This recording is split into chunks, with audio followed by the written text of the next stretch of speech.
March 16 தலைப்பு நன்றியறிதல். எல்லாவற்றிலேயும் ஸ்தோத்திரம் செய்யுங்கள், அப்படி செய்வதே கிறிஸ்து இயேசுவுக்குள் உங்களை குறித்து தேவனுடைய சித்தமாயிருக்கிறது. 1 தெசலோனிக்கேயர் 5:18. உதவ முடியாத காரியங்கள் மீது தேவையற்ற கவலையும் அதிகப்படியான மனத்துயரமும் காணப்படுகிறது.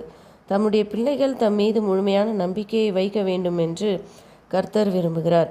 நமது கர்த்தர் நியாயமும் நீதியும் உள்ள தேவன். அவருடைய பிள்ளைகள் தேவனுடைய தயவையும் அவருடைய நீதியையும் வாழ்வின் பெரிய மற்றும் சிறிய காரியங்களில் அறிக்கையிட வேண்டும். கவலை மற்றும் முறுமுறுக்கும் ஆவியை நெஞ்சார நேசிப்பவர்கள் அவருடைய வழிகாட்டும் கரத்தை அங்கீகரிக்க மறுக்கிறார்கள். தேவையற்ற கவலை மதியீனமாகும். அது தேவனுக்கு முன்பாக நாம் உண்மையான நிலையில் நிற்பதிலிருந்து நம்மை தடுக்கிறது. நாம் விரும்புகிற அனைத்தும் நம்மிடம் இல்லை. ஏனெனில் பரிசுத்த ஆவியானவர் ஆத்துமாவிற்குள் வரும்போது குறை கூறவும் முறுமுறுக்கவும் எந்த விருப்பமும் இருக்காது. மாறாக நம்மிடம் உள்ள ஆசீர்வாதங்களுக்காக முழு இருதயத்திலிருந்து நாம் தேவனுக்கு நன்றி செலுத்துவோம். இன்று நமது வேலையாட்கள் மத்தியில் மிகப்பெரிய நன்றி உணர்வு தேவைப்படுகிறது. இந்த ஆவியை அவர்கள் பெறும் வரை பரலோக ராஜ்யத்தில் ஓரிடத்திற்காக ஆயத்தமில்லாமல் இருப்பார்கள். நாம் ஒவ்வொருவருக்கும்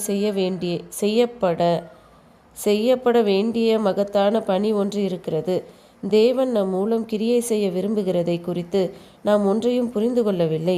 அவருடைய திட்டங்களின் அகலத்தையும் அவர் நமக்கு போதிக்க முயன்ற ஒவ்வொரு பாடத்தின் பலனையும் நாம் புரிந்து கொள்ள தேட, இரக்கத்தின் பிரமாணத்திற்கு விரோதமாக நாம் நமது சொந்த வழியை பின்பற்ற தேடும்போது நமது சொந்த இருதயங்கள் மற்றும் மனங்களின் கற்பனை திறனுக்குள் மிகப்பெரிய அளவில் பொல்லாப்பு கொண்டு வரப்படுகிறது.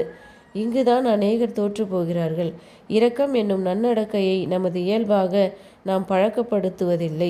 அனைத்தும் எளிதான வழியில் நம்மிடம் வந்துவிட வேண்டும் என்று நினைக்கிறோம். ஆனால் பிறருடைய திட்டங்களுக்கு எதிராக நமது சொந்த திட்டங்களை எவ்வாறு முன்கொண்டு செல்வது என்றில்லாமல் ஒவ்வொரு நாளும் கிறிஸ்துவிற்காக வாழ தேவையான பலனை எவ்வாறு பெற முடியும் என்பதே மாபெரும் முக்கியத்துவம் வாய்ந்த கேள்வியாக நாம் ஒவ்வொருவருக்கும் இருக்க வேண்டும். நாம் நித்திய ரட்சிப்பை பெறலாம் என்றே கிறிஸ்து இவ்வுலகிற்கு வந்து தம் ஜீவனை கொடுத்தார்.